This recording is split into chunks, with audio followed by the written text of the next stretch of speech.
The Will to Change: Men, Masculinity, and Love, written by Bell Hooks.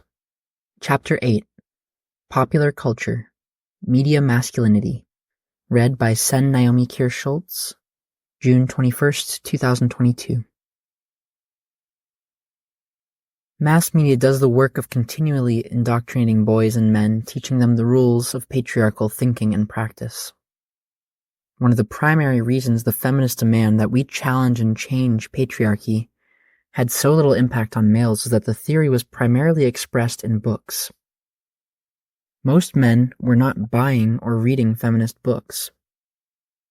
During the peak moments of white female-led contemporary feminist movement, the late 60s and early 70s, male authors contributed books that took on the issues of destructive masculinity, critiquing patriarchy.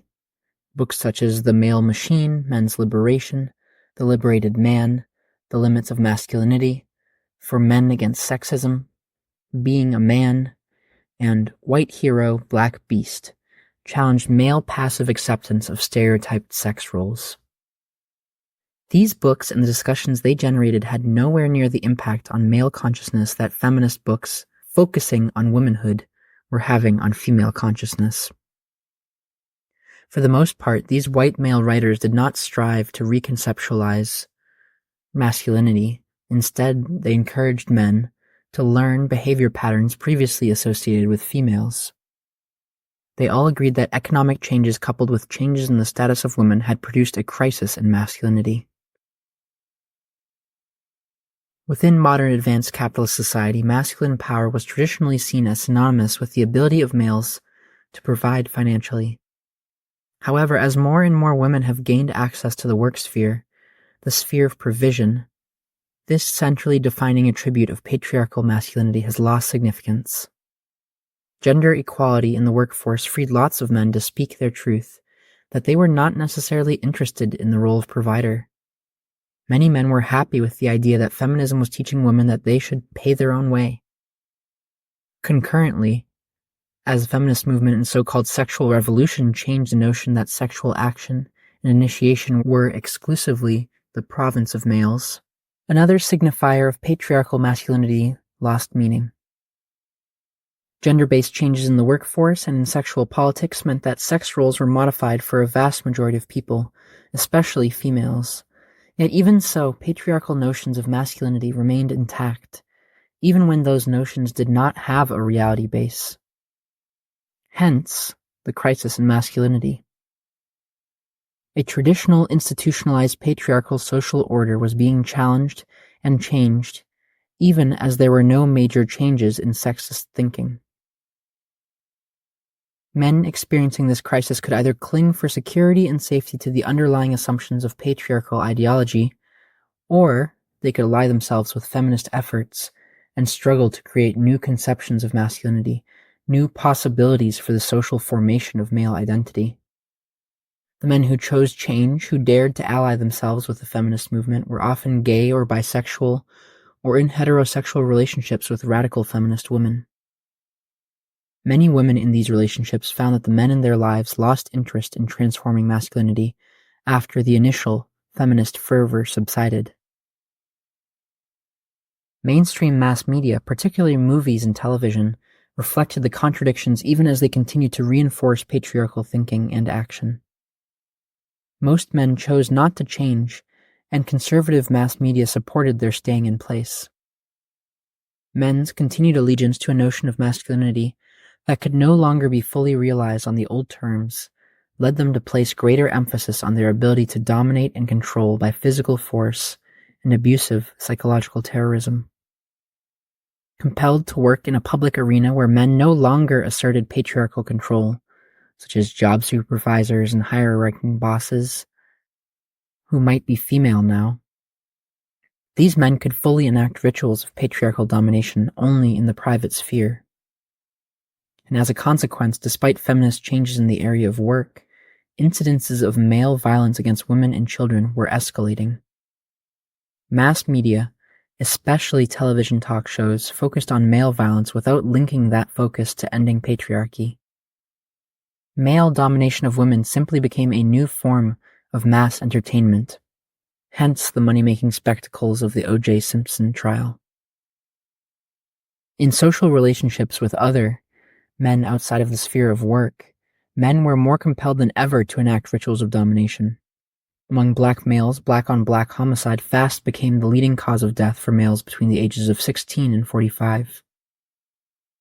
In the world of television, shows directed at children never stopped their sexist myth-making.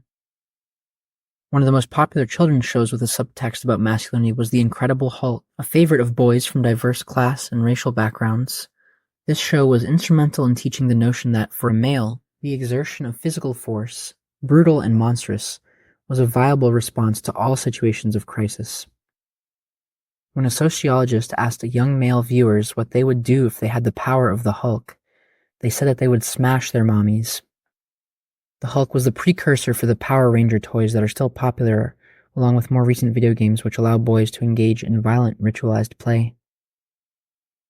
The hero of the Incredible Hulk, like the many television and movie heroes that have come in his wake, is the perfect candidate for inclusion in Barbara Ehrenreich's book, The Hearts of Men, American Dreams and the Flight from Commitment. He is a man always on the run, unable to develop lasting ties or intimacy. A scientist by training, the ultimate personification of the rational man, when he experiences anger, he turns into a creature of color and commits violent acts. After committing violence, he changes back to his normal white male rational self. He has no memory of his actions and therefore cannot assume responsibility for them. Since he is, like the hero of a popular adult drama, The Fugitive, unable to form sustained emotional bonds with friends and family, he cannot love. He thrives on disconnection and disassociation. Like the men of the Beat generation, like the more recent men of Gen X, he is the symbol of the ultimate patriarchal man, alone, on the road, forever drifting, driven by the beast within. The Incredible Hulk linked sexism and racism. The cool, level-headed, rational, white scientist turned into a colored beast whenever his passions were aroused. Tormented by the knowledge of this transformation, he searches for a cure, way to dissociate himself from the beast within. Writing about the connection between racism and the construction of masculinity in White Hero, Black Beast, Paul Hoch contends, there is indeed a close interaction between the predominant West conception of manhood and that of racial and species domination. The notion, originally from myth and fable, is that the summit of masculinity, the white hero, achieves his manhood first and foremost by winning victory over the dark beast or over the barbarian beasts of other, in some sense darker races, nations, and social castes. Recent movies like Men in Black, Independence Day, and The Matrix rely on these racialized narratives of dark versus light to valorize patriarchal white masculinity in the realm of fantasy. In our actual lives, the imperialist white supremacist policies of our government lead to enactments of rituals of white male violent domination of a darker universe, as in both the Gulf War and most recent, the Iraq War. By making it appear that the threatening masculinity, the rapist, the terrorist, the murderer, is really a dark other, white male patriarchs are able to deflect attention away from their own misogyny, from their violence against women and children. The popularization of gangster rap, spearheaded by white male executives in the music industry, gave a public voice to patriarchy and woman-hating. However, by promoting the voices of young black males, in the beginning many of whom were coming from the underclass, ruling class white males could both exploit their clients' longing for the trappings of patriarchal masculinity, money, power, sex, and simultaneously make their anti-feminist messages the lessons that young white males would learn. Just as the conservative white men who control our government use individual black males, for example Colin Powell, to preach the gospel of war to the American public, affirming the idea that the darker other is the threat that the heroic white male must annihilate, mass media demonization of black males is the epitome of brutal patriarchal masculinity, deflects attention away from the patriarchal masculinity of white men and its concomitant woman-hating. One of the ways patriarchal white males used mass media to wage the war against feminism was to consistently portray the violent woman-hating man as aberrant and abnormal.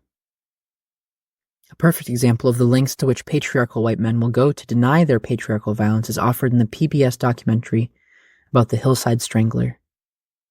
Viewers are able to watch psychiatrists talk with a white male serial killer who murdered adult women and 2 girls. The tale told in parts, each part highly dramatic and suspenseful. Viewers learn the accused is a handsome, all-American white boy. I use the word boy because the commentators refer again and again to his boyish qualities. With a lovely blonde wife and a baby son, we are told that he does not have the appearance of a villain, of a killer. We learn that he is hardworking, he's well-liked, etc. All of these qualities made detectives and police, all white and male, reluctant to arrest him. He seemed to them to be an quote-unquote unlikely suspect. Even after his arrest, white male mental health care professionals were brought on the case to at least provide documentation that if this all-American white male did indeed commit all of those violent crimes against females, he did so because he was insane. Finally, a shrewd doctor uncovers that the accused has been pretending to be insane to escape punishment. It seems he studied psychology before he committed his crime so that he would know how to appear crazy. And when the doctor finally unmasks him, the Hillside Strangler states, "A woman is nothing to me. I can kill her in a minute." As the trial closes and the white male judge reads his final comments on the case, he tells viewers that the Hillside Strangler was a misogynist, a man who hated women. Yet the judge does not link this misogyny to patriarchy or sexism or male domination. Instead, we are told that the man's mother whipped him to express her anger towards a violent, no-good gambler husband. In the final analysis, a woman is blamed for this man's violence against women. Another case of "she made me do it." Nothing is said of his rationally thought-out strategy of dissimulation or the way he deceived many women and other people by pretending to be a nice guy, by impersonating the benevolent patriarch. Since the contemporary feminist movement, the genre of the mystery novel has exploited such feminist issues as domestic violence, rape, and incest to create male villains who are misogynists. Novels, from Jagged Edge to the more recent The Analysand, exploit feminist themes even as they uphold the need for patriarchal violence. In a real world where more than 90% of violent crimes are committed by men, it is not surprising that popular culture offers both negative and positive models of the masculine. Women-hating dominator men are consistently depicted as loners, who may have been abused as children and who are not able to adjust in normal society. Ironically, these, quote, bad men share the same character traits as the good, quote, unquote, men who hunt them down and slaughter them. In both cases, the men dissimulate, that is, take on various appearances and disguises to manipulate others' perception of their identity, and they lack the ability to connect emotionally with others. In contemporary films such as Good Will Hunting, the sensitive man is shown to have a violent undercurrent. In the movie, Will is the working-class young adult who has the opportunity to become a healthy male if he can confront his traumatic childhood and learn to feel again. He is a cinematic portrait of a man in patriarchal culture trying to reclaim connections. Terence Real writes about the film, "As Will Hunting shows us, a man cannot connect with others and remain cut off from his own heart. Intimacy generates too many raw feelings. Contending with them is requisite work for staying close. Yet the stoicism of disconnection, the strategy of avoiding one's feelings, is precisely the value in which boys are schooled. Empathy to oneself and others lies in a realm that has remained devalued and unexplored, the domain of women. Both the roots of Will's pain and also his entitlement to run from it, inflicting it instead on those he most cares for, lie at the heart of patriarchy, the masculine code into which all boys are inducted. This patriarchal code is passed on through generations. The award-winning film Monsters Ball depicts 3 generations of white men, ruling patriarch who is a victim of hard living, drinking, and smoking, his obedient patriarchal son who works as a prison warden, and the 3rd generation, the grandson, who is also following in the footsteps of his elders. To realize the patriarchal masculine ideal, these white men must learn to disconnect from their feelings. The ruling patriarch addresses his son with verbal abuse, telling him that your mother wasn't shit. Shaming is the way that he maintains control. Racist and misogynist, he blindly is followed by his son until that moment when the grandson, who is deemed weak because he is anti-racist and able to feel, confronts his father. The boy asks why the father does not love him and then shoots himself in the mouth. His suicide brings an end to the patriarchal cycle and leads to the transformation of his dad, who seeks redemption among the black people he has previously hated. No other contemporary film exposes the evil of patriarchy as masterfully as Monsters Ball. The path to redemption requires the repudiation of white male patriarchal rule. Yet, as in many of the films that portray men resisting patriarchy, in the end, the shift is merely a move from violent dominator patriarch to benevolent nice guy patriarch. Contemporary books and movies offer clear portraits of the evils of patriarchy without offering any direction for change. Ultimately, they send the message that male survival demands holding on to some vestige of patriarchy. In Monsters Ball, the male who is really different, who is humanistic, feeling anti-racist and longing to move past patriarchal pornographic objectification to genuine intimacy, is a victim. He kills himself. Watching this film, no male will be inspired to truly challenge the system.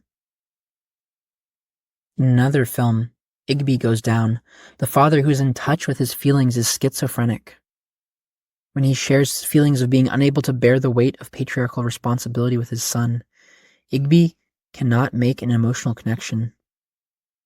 Driven by his hatred for his mother, Igby embraces the cruelty of the world around him and only escapes being violent by choosing to become a fugitive, a man on the run in search of a self that he cannot find. The vast majority of contemporary films send the message that males cannot escape the beast within. They can pretend, they can dissimulate, but they can never break patriarchy's hold on their consciousness. Until we can create a popular culture that affirms and celebrates masculinity without upholding patriarchy, we will never see a change in the way that the masses of males think about the nature of their identity. In Good Will Hunting, when faced with the possibility of knowing love, Will must make a choice. He must let go of his feelings of worthlessness and shame engendered by his traumatic past. He must choose life over death. His choice to love, to live, is the break with the patriarchal model that liberates his spirit. As viewers, we celebrate his new awareness of his essential goodness, his redemption. His recovery gives us hope. Mass media is a powerful vehicle for teaching the art of the possible.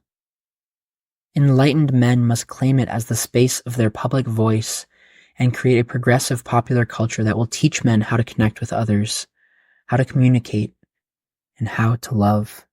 The Will to Change: Men, Masculinity, and Love, written by Bell Hooks. Chapter 8: Popular Culture, Media Masculinity, read by Sen Naomi Kirschultz, June 21st, 2022.